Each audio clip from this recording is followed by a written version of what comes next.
Mga kapuso, ilang buwan na raw na nararanasan ang kawalan ng supply ng sariwang galunggong o GG sa Dagupan City ayon sa mga tindera. Makibalita tayo live kay Russell Simorio.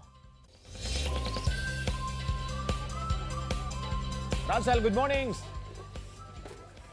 CJ, good morning. Sa mga naghahanap ng sariwang galunggong, wala munang mabibili. Dito yan sa Magsaysay Fish Market sa Dagupan City dahil puro frozen na galunggong ang ibinabagsak na supply ngayon dito. Pero sabi naman ng Department of Agriculture, simula sa susunod na buwan, mararamdaman na ang unti-unting pagdami ng supply ng locally produced na galunggong.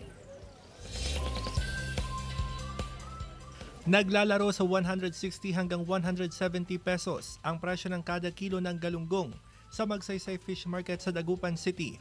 Pero paglilinaw ng mga tindera, mga frozen fish ito. Simula November 2023, wala na umanong nakukuhang supply ng sariwang galunggong. Pag wala kasi yung mga bangka dito, walang mga tariwang isda, ganun. Kaya frozen muna pansamantala. Pero pag meron naman, tariwa lahat. Pag tariwa, mas mahal po. Oo, nasa 200, ganun. Inaasahan pang tataas ang presyo ng frozen galunggong dahil sa limitadong supply na dumarating sa pamilihan. Masakit po, budget lang, tipid-tipid. Kasi mahirap ang buhay. Kaya pag binili mi ngayon, may panggabi pahat. Pero inanunsyo ng Department of Agriculture ang pagdami ng locally produced na galunggong sa bansa.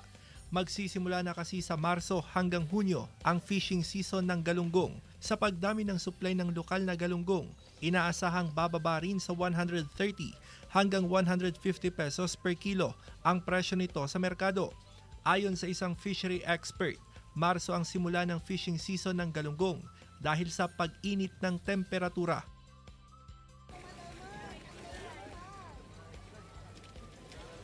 So Jay, hindi gaya dati, kakaunti talaga ngayon ang supply ng isda. Dito yan sa Magsaysay Fish Market sa Dagupan City. Paliwanag ng isang fishery expert ay dahil malamig ang panahon. Normal daw kapag malamig ang panahon, nakakaunti ang huli sa laot ng mga mangingisda dahil mababa yung metabolismo ng isda. Silipin naman natin ang presyuhan ng isda at seafoods dito sa pamilihan. Nasa 100 pesos ang kada kilo ng salmon, 150 pesos ang kada kilo ng sapatero.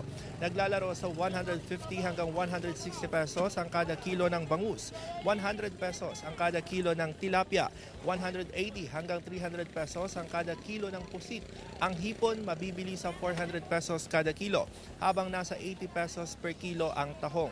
Nagbigay naman ng tips ang otoridad sa mga consumer para sa tamang pagkilatis para malaman kung sariwa ang binibiling isda. Una ay kailangan daw mamula-mula yung hasang ng isda. Indikasyon daw yan na sariwa yung mabibiling isda. At kung pipisilin yung isda, dapat hindi siya malambot. Katamtaman lamang yung lambot niya. Dahil kung talagang malambot yan, indikasyon din yan na hindi sariwa ang isda. At panghuli, normal lang sa isda na malansa ang amoy. Pero kung nakasusulasok at pabaho ang amoy ng isda, magtaka ka na, hindi raw yan sariwa. Yan mula latest mula rito sa Magsaysay Fish Market. Balik sa'yo, CJ. Maraming salamat, Russell Simorio.